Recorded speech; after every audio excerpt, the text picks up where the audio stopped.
Assalamualaikum warahmatullahi wabarakatuh, rekan-rekan mahasiswa semua. Perkenalkan, saya Dita Andraini, SMSI. Pada kesempatan kali ini akan menyampaikan materi mata kuliah akuntansi zakat, yaitu mengenai akuntansi zakat emas dan perak. Nah, mata kuliah akuntansi zakat ini untuk semester 5 ya teman-teman. Oke.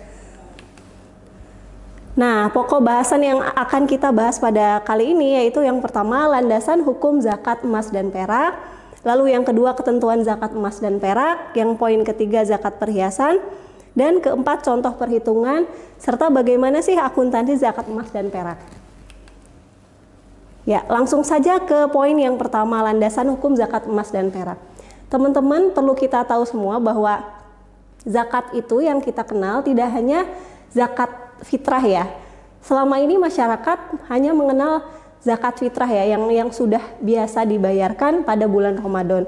Tetapi sebetulnya masih banyak jenis zakat yang lain, yaitu zakat mal ya. Jadi dalam Islam kan terbagi dua, ada zakat fitrah dan zakat mal. Nah, salah satu jenis zakat mal yaitu zakat emas dan perak.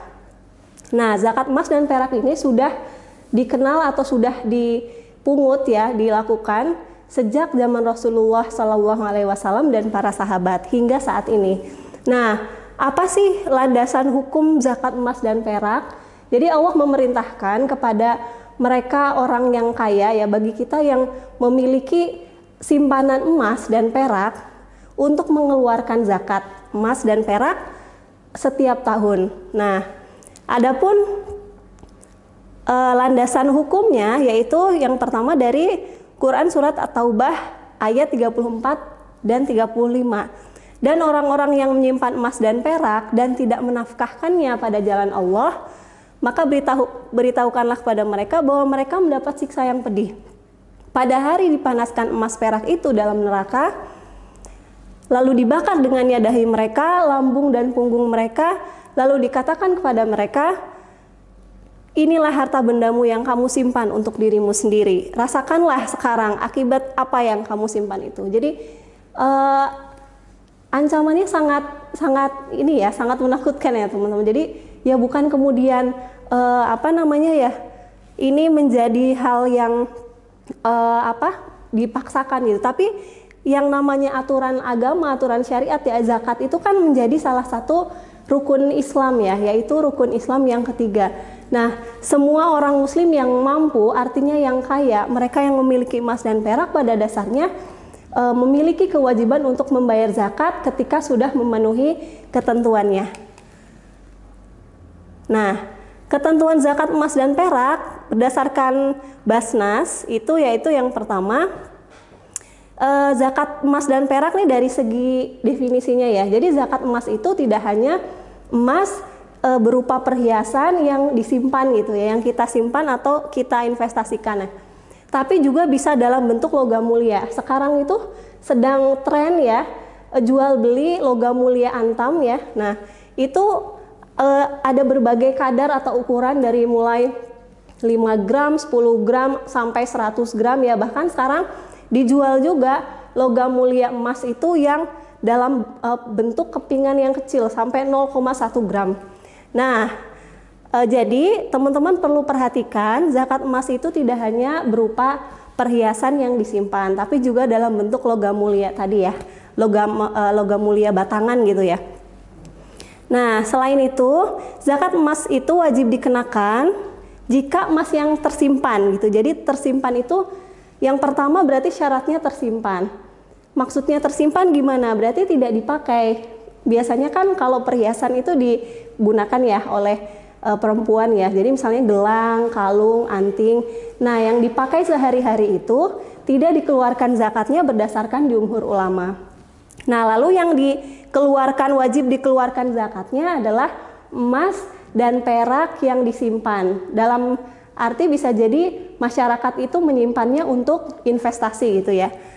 Nah, lalu bagaimana cara menghitungnya ya, nanti kita perhatikan syaratnya. Yang pertama nisab tadi harus mencapai minimal 85 gram emas jumlahnya.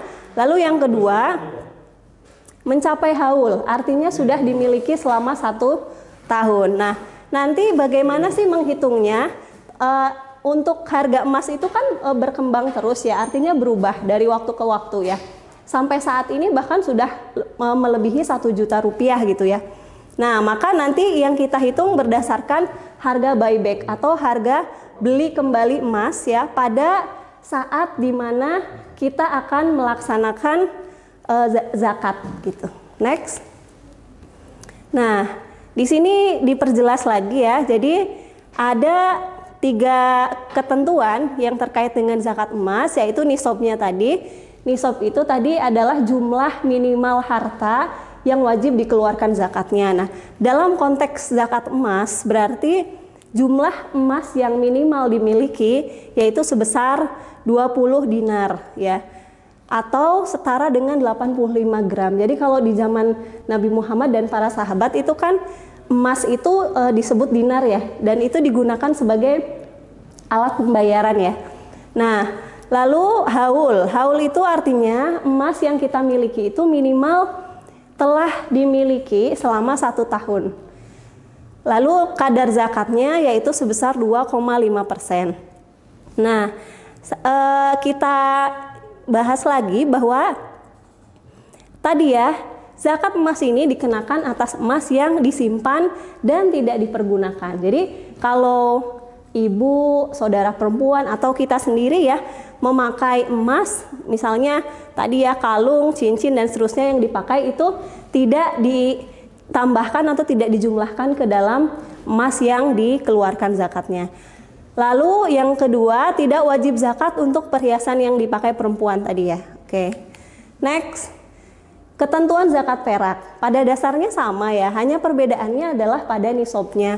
Nisab atau jumlah perak yang minimal dimiliki yaitu sebanyak 200 dirham atau 595 gram perak. Nah, saat ini juga dijual juga logam mulia berupa perak gitu ya. Nah, teman-teman nanti bisa searching di internet ya bahwa Antam sekarang sudah menjual logam mulia perak ya. Itu sampai ada yang 1 logam itu 250 gram ya. Kemudian haul sama seperti emas tadi, jadi zakat perak juga dikeluarkannya nanti setelah perak yang tersimpan tadi dimiliki selama 1 tahun. Lalu kadar zakatnya juga sebesar 2,5%. Nah, kita langsung ke contoh perhitungan. Yang pertama yaitu contoh perhitungan untuk zakat emas. Nah, di sini misalnya ya Bu Aminah memiliki emas yang tersimpan sebanyak 100 gram. Artinya misalnya emas Bu Aminah tuh beli logam mulia ini ya, Antam ya, itu 100 gram. Nah, dan itu disimpan. Memang sejak awal digunakan untuk tujuan investasi. Jika suatu saat Bu Aminah memerlukan dana, itu bisa dijual kapanpun, karena kan emas itu selalu laku ya, bahkan nilainya selalu berubah dan naik terus. Nah, lalu Bu Aminah juga punya emas yang dipakai. Kalau di total ya, misalnya gelang, cincin, kalung gitu ya, itu semuanya 10 gram. Dan semua harta ini sudah memenuhi haul, artinya sudah dimiliki selama 1 tahun. Nah, pertanyaannya, apakah Bu Aminah itu sudah wajib membayar zakat emas? Nah, kita lihat dulu ya, bahwa tadi kan ketentuannya ada zakat, ada emas perhiasan yang tidak kita sertakan atau tidak kita jumlahkan ya dalam perhitungan ini. Artinya yang dikenakan zakat itu hanyalah emas yang disimpan gitu. Nah, maka tadi emas yang dimiliki oleh Bu Aminah itu 100 gram, lalu dikurangi dengan 10 gram itu yang dipakai ya. Nah, maka sisanya 90 gram. Kita perhatikan bahwa 90 gram ini ternyata sudah memenuhi nisab atau jumlah minimal zakat emas, yaitu 85 gram. Oleh karena itu, Bu Aminah harus mengeluarkan zakat emas sebesar 2,5% dikali 90 gram, yaitu 2,25 gram. Nah, dalam pembayaran zakatnya, kita bisa membayar zakat itu dalam bentuk emas maupun dalam bentuk uang tunai gitu. Nah, kalau dalam bentuk uang tunai berarti kita konversi dulu tadi emas yang harus dikeluarkan 2,25 gram, lalu harga emas asumsinya ya saat ini 1 juta gitu, maka zakat emas yang harus dikeluarkan oleh Bu Aminah adalah 2,25 gram dikali 1 juta, yaitu sebesar Rp2.250.000. Oke, selanjutnya kita masuk ke contoh perhitungan kedua, yaitu zakat perak ya. Nah, contohnya di sini Pak Ahmad memiliki perak nih, perak yang diinvestasikan ya, disimpan sebanyak 600 gram dan sudah memenuhi haul ya. Nah, apakah Pak Ahmad harus membayar zakat perak? Jawabannya bagaimana? Kita lihat dulu tadi ya ketentuannya, nisab dan haul. Di soalnya di sini soalnya ini mudah ya, cukup mudah karena sudah diketahui bahwa Pak Ahmad ini sudah memenuhi haul ya hartanya tadi. Nah, lalu tinggal kita perhatikan nisabnya. Nisabnya itu kan untuk perak adalah sebesar 595 gram perak. Nah, yang dimiliki Pak Ahmad 600 gram, berarti kan sudah melebihi nisabnya, yaitu 595 gram. Maka zakat yang harus dikeluarkan adalah 2,5% dikali 600 gram, yaitu sebesar 15 gram perak. Nah, jika Pak Ahmad akan mengeluarkan zakatnya dalam bentuk uang tunai, maka harus dikonversikan dulu ya, tadi seperti zakat emas. Nah, kalau kita lihat ini bagaimana Bu menentukan harga emas, harga perak ini 17.200? Kalau ini hanya asumsi ya, hanya asumsi pada saat dibuatnya PowerPoint ini, mengecek logam mulia Antam ya, yang perak ini 4.300.000 untuk 250 gram perak, maka per gramnya 17.200. Nah, kalau nanti kita akan melaksanakan atau menunaikan zakat peraknya, maka harganya harus kita cek dulu, harga yang terbaru seperti itu.